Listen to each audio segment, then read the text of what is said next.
En janvier 2018 pour être installé dans le grand hall du Grand Musée égyptien pour y débuter un nouveau règne, celui qu'il exerce le plus grand musée au monde consacré aux antiquités égyptiennes.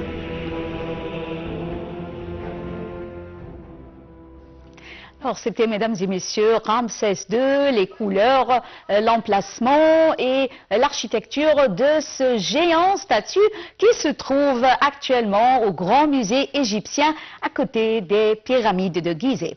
Et toujours on parle du Grand Musée égyptien qui est effectivement considéré comme un projet culturel, civilisationnel et bien sûr national majeur avec un impact significatif attendu sur la transformation économique et le développement de l'Égypte, en particulier lorsqu'on parle du secteur économique. Et j'ai le plaisir d'avoir avec moi en ligne actuellement Dr Amr Saleh, professeur d'économie politique et ancien conseiller à la Banque mondiale. Bonjour Dr Amr Saleh et bienvenue. Bonjour, bonjour le studio, toujours le mien. Bonjour. Et, félicitations à vous, à nos compatriotes, à tout l'Égypte, ce grand projet, ce GEM, qu'on appelle le GEM, le grand Egyptian Museum, ce projet énorme, historique, colossal, pharaonique, comme on dit, qui rayonne à côté des pyramides. Oui. Alors, docteur Amr Saleh, comment voyez-vous l'inauguration du Grand Musée égyptien ici? On parle du secteur économique. Comment ce grand musée pourrait attirer plus de touristes lorsqu'on parle d'Égypte et de ce GEM? Ce qu'on appelle GEM, le Grand Egyptian Museum, un projet de plus d'un milliard de dollars. À peu près 900 000 euros. C'est un musée monumental qui est consacré, comme on sait, à l'ancienne civilisation égyptienne. Après 20 ans, après 20 ans de travaux, ce grand musée égyptien au Caire a une valeur de plus d'un milliard de dollars. Finalement, ouvre ses portes après 20 ans de travail, de rêve, d'inspiration. Vous savez que le GEM est le plus grand musée du monde actuellement, consacré à la civilisation égyptienne, où c'est le plus grand musée qui est consacré à une civilisation ancienne. Il présente et abrite à peu près 50 000 objets, donc, comme vous le savez peut-être, le trésor et les fameux trésors du roi Toutankhamon, qui sont la plupart exposés pour la première fois pour le public. Et donc, tout le monde a salué cet événement exceptionnel dans l'histoire de la culture, non seulement de l'histoire de la musique et de la civilisation humaine, mais dans l'histoire humaine. Et vous savez, le président Fatah al-Sisi, en tout cas de son message, qui avait applaudi le fait que le musée rassemble le génie des anciens égyptiens et la créativité de l'Égypte d'aujourd'hui. D'ailleurs, l'Égypte d'aujourd'hui est un bouquin qui avait été publié en France il y a quelques années, qui raconte le génie de l'Égypte moderne. On espère, et j'espère que le musée devrait attirer plus de 5 millions de visiteurs par an, comme avaient déclaré certains experts. On espère que de tels chiffres si ça se réalise, ça passerait le GEM parmi les plus grands musées du monde en termes de recettes. À titre de comparaison, par exemple, en 2024, le Louvre de Paris avait accueilli 8 à 9 millions de visiteurs. Le British Museum avait accueilli 6 millions de visiteurs. Le Metropolitan Museum of Art de New York avait accueilli à peu près 5,7 millions de visiteurs. Donc, si ce musée est au pied des pyramides, en fait, avec un escalier de 6 étages bordé de statues anciennes, qui mène aux galeries principales avec une vue imprenable sur les pyramides, ce musée qui est situé juste à côté des pyramides, avec des motifs et un design triangulaire dans toutes ses constructions, ce musée devrait, à mon avis, attirer pas moins de 7 à 8 millions de visiteurs par an. Sauf que, à mon avis, ce qui manque à ce musée, c'est, comme je l'avais proposé au départ, que ce musée situé dans la région des pyramides, au pied des pyramides, juste en face des pyramides, que ce musée se transforme en un parc d'attractions.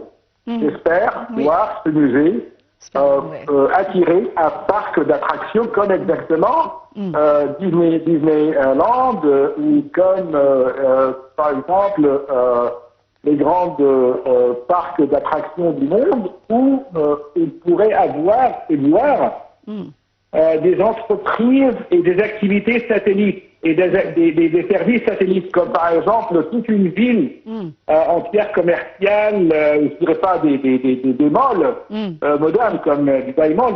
Non, pas du tout, c'est pas le but du jeu, mais de voir juste à proximité, comme à Disneyland exactement, de voir que l'idée de Disneyland à Paris, à Marne-la-Vallée. Marne-la-Vallée, c'est une terre morte, hein. C'était une région qui n'avait pas où il n'y avait pas beaucoup d'activités économiques et commerciales.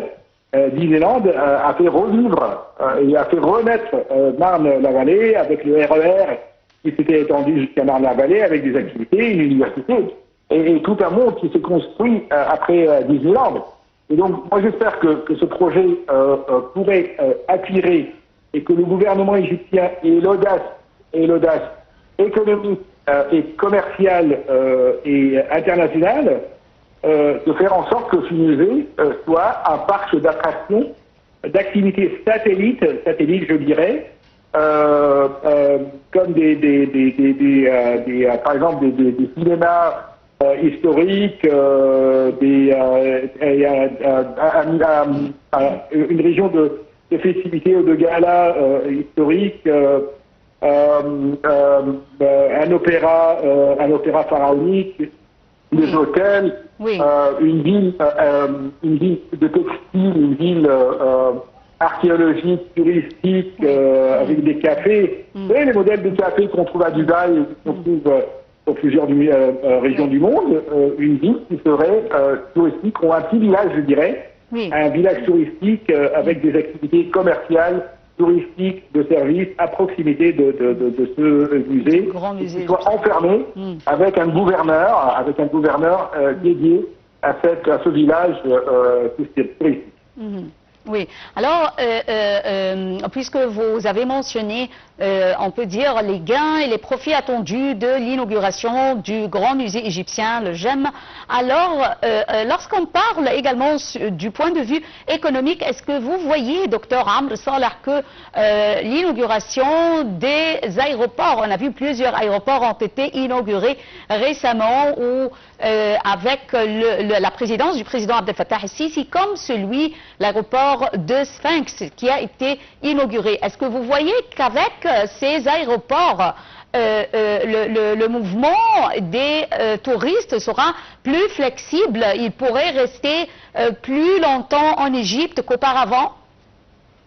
Oui, tout à fait. Mais l'aéroport de Sphinx et les projets, vous parlez de ce que je viens de dire, c'est que avec ce projet, on y ait des installations et des établissements et des projets satellites qui fonctionnent avec le musée, et à travers le musée, et pour le musée, et par le musée. Et c'est ça, en fait. Nous avons dépensé plus d'1 milliard de dollars. C'est un grand investissement, et donc on demande, il faudrait qu'il y ait un retour sur l'investissement. Si vous voulez, en tant qu'économiste, moi je pourrais vous dire que le musée, en tant que musée, ne rapportera pas cette somme en 2-3 ans.